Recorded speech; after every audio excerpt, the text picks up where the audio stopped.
তিন দল চোখ কিয়ামতের ময়দানে কাঁদবে না, এই তিন দল চোখ ছাড়া সবাই কাঁদবে কিয়ামতের ময়দানে। ওই চোখ আর কান্না করা লাগবে না, ওই চোখ আনন্দে ঝিকিমিকি করতে করতে জান্নাতমুখী হয়ে যাবে। ফেরেশতারা টেনে টেনে জান্নাতের দরজায় নিয়ে যাবে। হুর গালমানেরা দরজায় দাঁড়িয়ে অপেক্ষা করবে, তোমাকে ডাকবে আহলান সাহলান মারহাবা, মোস্ট ওয়েলকাম, আমাদের ভুবনে তোমাকে স্বাগত। আপনি হাসতে হাসতে জান্নাতে ঢুকে যাবেন। এমন একটা জিন্দেগি আমরা চাই নাকি চাই না? কথা বলা চাই নাকি চাই না? সবাই চাই আমরা। ১,৫০০ বছর আগে নবী বললেন তিন দল চোখ কিয়ামতের ময়দানে কাঁদবে না, এই তিন দল চোখ ছাড়া সবাই কাঁদবে। আবু হুরায়রা থেকে হাদিস বর্ণিত, খুব খেয়াল করেন, মনোযোগের সাথে শুনেন। যখন যে বলতে বলি আওয়াজ করে জবাব দিয়েন, বলেন সুবহানাল্লাহ, জোরে বলেন আলহামদুলিল্লাহ, বলেন আল্লাহু আকবার, সবাই পড়েন আমিন।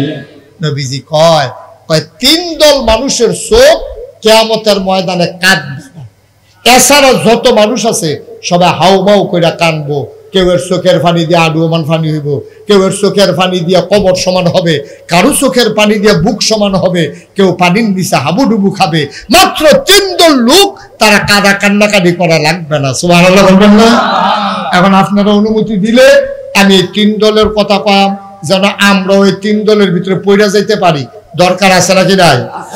আর আপনার যদি কোন হুজুর আমরা কান দাম না হইলে কইলাম, আপনার অসুবিধা কি? না আসলেও তো আমার অসুবিধা কি? আমার কোনো অসুবিধা আছে? তাহলে তিন দল লোক কিয়ামতের ময়দানে কাঁদবে না। এই তিন দলের ভিতরে কি আমরা পড়তেন চান? বা কথা না পড়তেন চান? এক নম্বরে হইল ওই চোখ, যেই চোখ কোনোদিন হারাম জিনিসের দিকে তাকায় নাই। সুবহানাল্লাহ বললেন না? আর আমরা হারাম জিনিসের দিকে তাকাই নাকি তাকাই না? কথা না তাকাই নাকি তাকাই না? টেলিভিশনও চায় নাকি চায় না? এমন একটা টেলিভিশন নাই এলাকা, এমন একটা চা স্টল নাই যে চা স্টলটার ভিতরে টেলিভিশন নাই। ঠিক কিনা কর? আর ফুলসি ডইলে টেলিভিশন, লুঙ্গিটা দিয়ে সারকনের চোখে বান্ধা বকলের তলে কইরা টেলিভিশনটা লইয়া দোকান খুলে আবার যাইতে টেলিভিশনটা লইয়া যাইয়া। আর কয়টা কাপ আছে, আর দুধ দোয়াইলে মানে দুধ দিয়ে যায়, ফাঁসের দোকানতে সার চিনি হাওলা টানে। এই সন্ধ্যার সময় টেহা দিয়া তে টেলিভিশনটা লইয়া বাইর যাই রইল তার ফুজি। আর আমরা দেশের বেড়াইতে নামাজের নাম দিয়ে মসজিদের সামনে গিয়া ওই চা স্টল। এবার এত নামাজি হইছে, আজান দেওয়ানোর আগে এবার মসজিদ আইয়া পড়ে, এবার বউয়ের সন্দেহ, কইয়া নামাজ পড়াইতাম পারি না।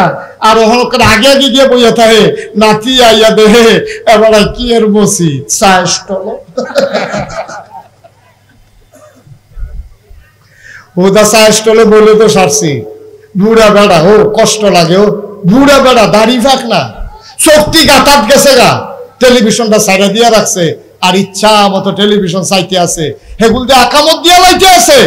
এরপরে বড় মসজিদও যায় না, নাদাত করে টিটকারি মারতেছে, দাদা একামত দিয়ে গেছে, আপনি বইয়া রয়েছেন কোন আশা? এবার আরে শুরু হইতে রুকুত যাইত না, আর কুদুর চাইয়া লই। এবার চাইতে আছে সিনেমার ভিতরে দেখাইছে, ফিডাফিডি লাগিয়া রয়েছে। এবারে দৌড় দিয়ে গিয়ে মসজিদে ঢুকছে, কি আর নামাজ, আল্লাহু আকবার নিয়ত করে সেটা মনে মনে চিন্তা করতেছে, যেই ফিডা দিছে বাচ্চে নাকি মাথা ফসে দেয় ফিডা। ভাই আচ্ছা বসো, আমরা কি ভাই কুদ্দুরা আল্লাহ ওয়ালা হইছি চিন্তা করেন? আপনি মরতেন না? নবীজি খুব দুঃখ করে কইছো, যেই বুড়াডি অন্ত মুরব্বী কইতাম পারি না, কই এটা যেই মুরব্বীডি বয়স হওয়ার পরে যেই মুরব্বীরা এই যে আপনার হারাম জিনিসের দিকে তাকায়, গোনার কাজে লিপ্ত থাকে, নবীজিকে এই মানুষটির লিগা কষ্ট লাগে বেশি। দাদা এক সময় জোয়ান বয়সে করছ, ওখন তো বুড়ো হইছ, এই জায়গাটা তাইও তুমি মরার চিন্তাইও না, তুমি মরতা না। নবীজি এই মানুষটির লিগা বেশি দুঃখ করছে। অনেক বুড়া বুড়া মানুষ দেখবেন, আমার আশ্চর্য লাগে, বুড়া মানুষ সুন্দর দাড়ি রাখছে, কি সুন্দর টুপি মাথার দিছে, এই মাত্র নামাজ পড়ছে, নামাজটা ফইরা বাড়ুইয়া বিড়িটা ধরাইলায়। আরে যাই মাইসে বিড়ি টানো, বসুইরা কামলায় বিড়ি টানো, রিক্সাওয়ালায় বিড়ি টানো, তোমার মতো নামাজি, তোমার মতো আল্লাহওয়ালা, টুপিওয়ালা, দাড়িওয়ালা, তোমার মুখে বিড়ি শোভা পায় না। ঠিক কিনা? তুমি অন্য মানুষের মতো না। তুমি দাঁড়িয়েও রাখবা, টুপিও মাথার দিবা, নামাজও পড়বা, আবার বিড়িও টানবা, তো তুমি তো মাশাআল্লাহ কারিগর একটা, তুমি সব পারো। তুমি কদ্দুর চিন্তা করে, কদ্দুর চিন্তা করে মনটা যা ধরে তা কইরেন না। দুনিয়া থাকতেন না, কথাটি হয়তো আপনার কাছে বিষের মতো লাগবো। যে বাড়ায় বিড়ি টানে, হ্যাঁ বাড়াচ্ছে কয় কি তার আর হুজুর নাই বাংলাদেশও, করতে গিয়ে বিষয়টা বার করছো বাড়ারে না। আব্বা একটু চিন্তা করে চললেন, কদ্দুর চিন্তা করে চললেন। আপনার মতো মানুষ এটা হয় না, আপনি পারেন না। এটা আপনাকে সুরত ধরছেন, কিন্তু সিরতটা আপনি মিলাইতে পারেন নাই, চরিত্রটা আপনি নষ্ট করে ফেলছেন। এটা কোনো মানুষের জিন্দেগি হইতে পারে না। তাহলে 1 নম্বরে ওই চোখ যে কিয়ামতের ময়দানে কান্নাকাটি করা লাগবে না, যেই চোখ কোনোদিন হারাম জিনিসের দিকে তাকায় নাই। আল্লাহ যেন হেফাজত করে, সবাই কোন আমিন। আল্লাহর নবী কয় 2 নম্বরে ওই চোখ, যে চোখ রাত জেগে জেগে সীমান্ত পাহারা দিয়েছে, মুসলমানদেরকে পাহারা দিয়েছে, দেশের পাহারা দিয়েছে, বর্ডার গার্ড বিজিবি। আমি যখন রাতে মাহফিল থেকে যাই, রাস্তার ভিতরে অনেক সময় পুলিশের সাথে দেখা হয়, বিজিবির সাথে দেখা হয়। আমি গাড়ি থেকে নেমে অনেক সময় জড়াইয়া ধরি। আমি বলি ভাই তুমি এটারে চাকরি মনে করিও না, তুমি এটা মনে করিও একটা ইবাদত। আল্লাহর নবী বলেছেন রাত জেগে জেগে যে সীমান্ত পাহারা দেয়, ওই চোখ কিয়ামতের ময়দানে কোনোদিন কান্নাকাটি করা লাগবে না। বলো সুবহানাল্লাহ। আমরা মহল্লার ভিতরে যখন চুরি ডাহাতির ভয় হয়, তো এলাকার ফলাফলি মিল্লা মিটিং করে, আমরা সবাই মিল্লা এলাকা পাহারা দেয়। আর যে এই ব্যক্তি 2 জন, পরের দিনে এই ব্যক্তি 2 জন, আপনি ভাগ ভাগ করে পাহারা দেয়। এটা শুধু পাহারা না, নবীর হাদিস অনুযায়ী এটা রাত জেগে জেগে মুসলমানের সম্পদ ইজ্জত আবরু পাহারা দিল। এই চোখ কিয়ামতের ময়দানে কান্না করা লাগবে না। সুবহানাল্লাহ বলবেন, কত দামি কথা দেখেন। 3 নম্বরে ওই চোখ, যে চোখ আল্লাহর একটা সেকেন্ডের জন্য হইলেও কেঁদেছে, মাসির মাথার পরিমাণ একটা ফোঁটা পানি ফেলেছে। মুসলমান, তুমি মুসলমান হইছো, তুমি বড় ভাগ্যবান। তুমি আল্লাহ চিনেছো, নবী চিনেছো, তুমি কোরআন পেয়েছো, তুমি নামাজ পেয়েছো, রোজা পেয়েছো, তোমার বড় সাকপাল রে ভাই।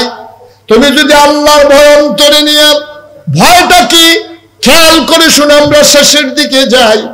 আল্লাহর ভয় কারে কয় শুনো, কিয়ামতের ময়দানে তুমি যখন উঠবা, হিসাব নিকাশ কিন্তু গোনা হবে না, সওয়াব গোনা হবে না, সওয়াব ওজন দেওয়া হবে, সওয়াব মাপা হবে। কিয়ামতের ময়দানে তোমার সওয়াবগুলা পাল্লা যখন দেওয়া হবে, গোনার পাল্লাটা নিচে নেমে যাবে, সওয়াবের পাল্লাটা উপরে উঠে যাবে। একটা গোনা বেশি, একটা সওয়াব কম, একটা গোনা বেশি হইলে জাহান্নাম, একটা সওয়াব বেশি হইলে জান্নাত। তুমি পাগলের মতো দৌড়াইবা, একটা সওয়াব যদি পাইতাম জান্নাতে চলে যেতাম। একটা সওয়াব, আরে একটা সওয়াব রে, একটা সওয়াব, একটা সওয়াব। তুমি পাগলের মতো দৌড়াইবা।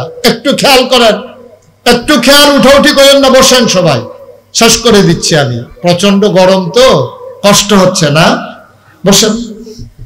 তো সওয়াব একটা দরকার, কয়টা দরকার না, কথা বলে কয়টা?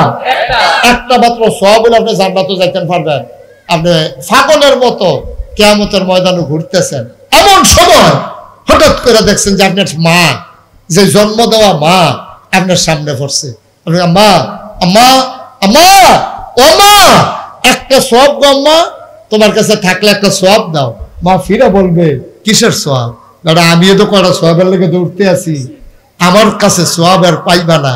ফলাটা কান্দাকে দেবো, আম্মা তোমার মনে নাই আমি যখন ছোট আসলাম, আমার যে একবার টনসিল ফুলছিল, তুমি যে আমার রান্না সেরা ওই যে এই চাউল চুরি করিয়া আমি নিয়ে আইসক্রিম খাইছিলাম, তুমি কইসলা আইসক্রিম খাইস না ফুট, টনসিল ফুলছে আরো বাড়বো, তোর গলা ভাঙ্গা যাইবো, তুই কষ্ট পাইবি।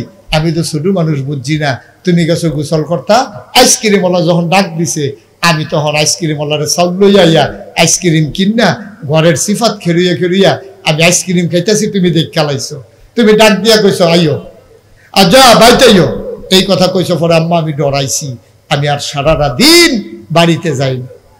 মা ও আম্মা, সারা দিন আর বাড়িতে যাই নাই গো আম্মা, ভয়ে ভয়ে লুকাইছিলাম। কোথায় গেছি? রাস্তায় রাস্তায় ঘুরছি, দুপুরে খাইতেও আসি নাই। তুমি মনে করছো সন্ধ্যা হলে সন্তান আসবে? সন্ধ্যা হয়ে গেল, মাগরিবের আজান পড়ে গেল, পাখিগুলো আপন নিরে ঘুমিয়ে পড়লো, গরুগুলো গোয়াল ঘরে, শিশুরা মায়ের বুকে ঘুমায়। আমি তো ঘরে যাই নাই ভয়ে গো মা, তুমি তো পাগল হয়ে গেছিলা। আব্বা যখন বাজার থেকে আসছে, তুমি ডাক দিয়ে বলছো তেদু নাই। আব্বা তাড়াতাড়ি টর্চ লাইট লইয়া বার হইছে, আমার বড় ভাই হারিকেন লইয়া বার হইছে। তুমি পাগলের মতো ঘুরতে আসো, আমার ফুতে কই, ফুতে কই? আমি তো ঘরে যাই না, সারাটা দিন আমার খাওয়া নাই, গোসল নাই, ঘুম নাই। আমি ভয়ে ঘরের পেছনে খেরকুড়ার নিচে গিয়া ঘুমাই রইছি। সবাই খুঁজতেছে, আমারে পায় না, কেউ পায় না আমারে।